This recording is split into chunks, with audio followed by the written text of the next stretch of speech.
Hey guys, welcome back to the channel. It's awesome that you're tuning in. So in this video we are going to take a close look at the game box. Something I picked up from AliExpress a very long time ago and I just wanted to check it out here on the channel. So I find it always quite interesting and I must say, like, I'm addicted to buying these things. Like, there are so many cute devices out there on AliExpress, but the question remains, how good is it when it comes to the functionality? Okay, here we're going to get the K21 K21 model, the 620 in one, or it comes with, I'm guessing, a lot of naughty games. I'd also like the question, sometimes we're going to get naughty games, sometimes we're going to get our homebrew games. Okay, so it comes with an HD screen, yeah right, emulators, TV connection and play together. Okay, so here we're going to get a quick overview of the system, what it can do, and they also have a variation of different colors. Here you can see I ordered myself the red one, we have a black, blue and the green. And we also have the option to have an extra controller, and it seems to be that I have a brain fart because I didn't order one with the controller. I must say, like, the controller functionality, idea behind it is quite interesting, that you can just, let's say, get yourself an handheld, take it on with you on vacation. Wait, what the hell? It said like there is no controller in it, but there is a controller in it. Oh boy, who has the brain fart now? Okay, but what are we going to get? So we're going to get ourselves the flimsy controller like always. Let's take a close look at that later. We're going to get ourselves a USB cable. This is purely for charging. We cannot add games to these devices. Then we're going to get an AV out cable, old school, for an CRT or an LCD. And here we're going to get the user manual with the Retro FC. And yep, it's the toilet paper manual that basically explains how everything works. Okay, and here we're going to get ourselves the handheld. And I must say, like, I do like this shape of this handheld. It looks, let's say, comfortable, but mostly I like this thing. It's just cool. Like, it looks awesome. And I just want to take a close look at it. By the way, like, this thing feels quite heavy. Alright, so let's see what we're going to get with the controller. So, because that is always like the question. Like, they are giving us the option to buy a controller, but in the end, they are most of the time pretty damn awful. It's very tiny, like, it's not, I want to say it's super comfortable, but I love the shape of it, and that is what I also like about this handheld. Like, the shapes, like, that's the reason I basically picked it up. Fun fact is, like, when you're looking at this freaking controller, oh, most important thing, doesn't smell chemical. Then we're going to get the way how they basically made the D-pad. Every direction feels like differently. Like, there's such a weird thing. Normally you would say like all the direction presses will be the same, but with the left it feels having more of a sturdy feel to it. Select start, A, B, X, Y. And here we're going to get ourselves the old school USB mini, and we need to plug it in. There's only one connection over here, so what you're going to do is waiting for me like to focus. Camera, focus. Camera. Yoo-hoo! Oh, there he is. So there we're going to get the option. The option for the input over here. It's the same for charging, but also for adding the controller. Okay, let's take a close look at the handheld itself. So first of all, I really love the plexi at the front. There is no, let's say, screen protector this time, so I'm guessing this thing already has been used before me. Then we're going to get the D-pad. The D-pad feels very sturdy, like not a very comfortable D-pad. The same with the controller. You do feel like different, like resistant when you're having like pressing the button. Like the right one over here has like a very, it looks like the membrane is something wrong with it. Reset, select and start. Then we're going to get the A, B, X, Y, but mostly because it's 8-bit, so we're going to get A, B and the turbo function. So at the back we're going to get the compartment for the battery. It's going to be our BL5C, this is the Nokia battery from back in the days. And you can get some different sizes. This is the 1020 milliamp that will give you a couple of hours of playing fun. And what I find quite convenient, you can get yourself bigger ones, and you can get yourself for a couple of dollars some extra ones if you want to have more playtime. Okay, here I've in the AV out, is only for TV out, not for the headphone or something like that. The input for the power supply. Here we're having the volume control, the on and off. But the first thing I'm noticing, the display HD my ass, because this thing doesn't have like a very great brightness. Okay, but another thing that we need to do is first, let's charge this bad boy, because that is also like sometimes a problem that you're going to get it one and the battery is almost dead. That also gives you like the problem with the display. So that is something that we're going to do, like get this flimsy, very horrible cable. Let's plug it in, let's charge this bad boy, and no, there is no power supply. You need to get yourself your own 5-volt power supply. So charging. But the display doesn't get any better. It does reset when you're plugging it in, but that's it. Oh man, that's going to be fun recording. All the reflection. Ooh. Okay, so how about the game list? So the game list is going to be a collection of all kinds of games. It's going to be naughty games, homebrew games, a lot of weird stuff. For example, this Mortal Kombat weird game that is absolutely like weird in the maximum level, but it is almost on every single NES clone system or handheld 8-bit related.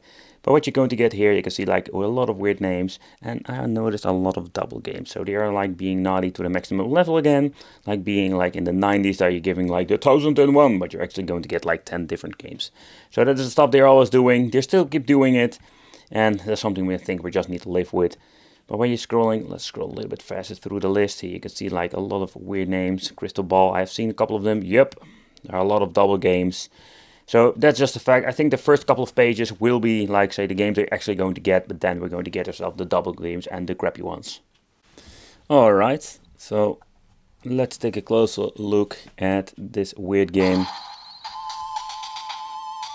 I hope the camera picks it up. You can see like it's very difficult to get any decent like capture from it. Alright, so let's plug this thing out. Let's plug this thing back in. And let's see what happens if we plug in this controller. It goes all ape shit. Oh boy, every time you need to choose a freaking language. Alright, so let's choose a different game and let's see if this two-play function even works, because that is going to be sometimes the issue. I don't know what's going on, but what actually is going on, that it seems to be not working at all, or... Oh, there it is, like there's play too. So the two-play function seems to be working just fine. So let's see what happens when I try to play the game. Yeah, that seems to be working fine. So that's one of these cool options what I really appreciate. Oh, doesn't reset this time. Does it reset every time you plug it in or what? No, not at all. Let's plug in the battery again, because here you can see the LED was started to blink over there. See, and it resets when you're putting in the freaking power. So that's what you're going to get with the two-play, and oh yeah, that isn't not like it's supposed to do. Okay. Alright guys, so let's take a close look at some couple of games just to see how it all works, and then we're going to try the TV out function. Alright, so let's see what we're going to get with the controls. I must say that it's not a super comfortable handheld because of the D-pad positioned. I don't really like it at all. And the left is also very sturdy, like it's a very long press, but it has too much resistance. It's not even comfortable to play. Oh, I just messed it up. So I don't know where this freaking speaker is built in. There is no like hole where you can see it, but it goes very loud. That is one thing to be sure. Okay, so let's see. Let's play a little bit of RoboCop. I'm RoboCop, yeah. I'm gonna beat you up. Come on, baby. You've got problem. I punch everything in my way. Personally, I never played this game as a child. But when it comes to the audio emulation, it's pretty damn good. But that display is freaking awful, man. Like, maybe the camera picks it up very well, but... Alright, so let's see how it is actually going to be working, the turbo button. Okay, the reason I wanted to try this game is like trying to play actually the game. D-pad is very important, but the D-pad is responsive, so despite that it doesn't have like this very amazing press. Oh man, you need to hold it in a certain position because the display is very low quality. Oh crap, oh crap, oh crap, oh no, my D-pad, no, the D-pad, oh, handicap. No, no, I'm not. Oh man, I was up. I want to kick him in the face. Oh man, I'm already dead here. But all the sound effects are here, so that is not an issue. I've seen it with a lot of these NES Famicom Pocket clones things, that they're all having an issue with the audio. This time, you're mine, bitch. Come here. Come here. Damn it. Ugh. Okay, so when you're looking at this handheld option with the TV out, it's not perfect. You do hear some, let's say, interference of the audio, and the quality is not the best. But hey, for the money you're paying for it, it's not bad at all. So another thing that I personally find a little bit of a bummer is that the cable is quite short, and if you want to use an extra controller, you can also only use it like player 2. So that's it, like you cannot use this thing like a game system, plug in the controller and play as player 1. So that's a little bit of a bummer, but I think for the money we cannot really complain. But when it comes also with the audio quality, I think it's not really bad. Of course, nothing beats the original NES system for back in the day, but seems to be working just fine. And again, like the D-pad is quite responsive, despite the feel of every direction is different. Not bad at all. Ooh, I just found myself a matching screwdriver. No, just kidding. Okay, so let's do a quick teardown. And I noticed one of the freaking screws was not tightened up. So it's going to be an easy teardown. But in the end, like what you're going to get is not a lot of the inside. But when you're looking at the price and you're paying for devices like this, it's like fascinating. Like how can you make it for this money?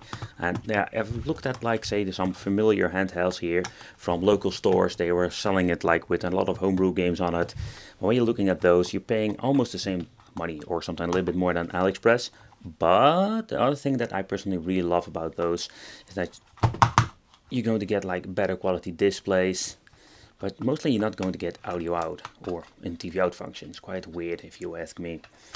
Okay, Wicked, you didn't like remove this freaking Parker at all. Alright, there it is. There we're going to get the speaker itself that we're hearing, but we couldn't see where it is. So the first thing I'm noticing, like the speaker quality is very good. Like this thing sounds very nice. Here you can see like there is a gap here in the PCB that forces it out at the front. Okay. That's the reason why it sounds also so good.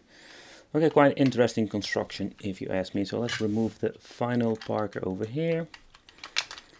And what I always like to do with these things, like rip it apart just to see how it looks in the inside. But you can see like there is almost nothing inside.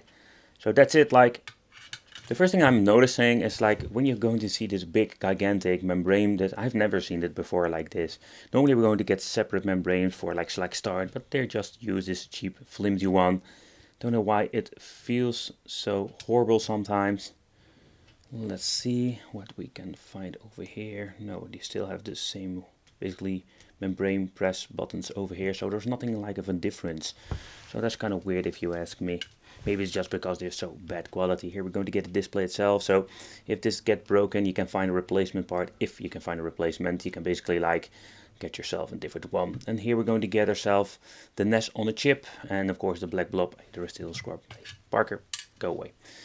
And the black blob over here and the support for the LCD. And that's it. Like that's the only thing that we're going to get in the inside. The PCB is a very unique design, especially made for this handheld.